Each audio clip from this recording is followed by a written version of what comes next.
స్తుతి నైవేద్యము నీకే అర్పించి కీర్తింతును.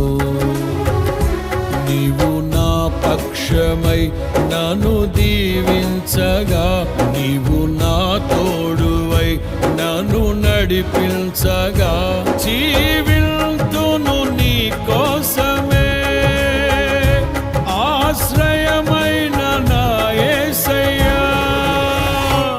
అతి పరిశుద్ధుడా స్తుతి నైవేద్యము నీకే అర్పించి కీర్తింతును.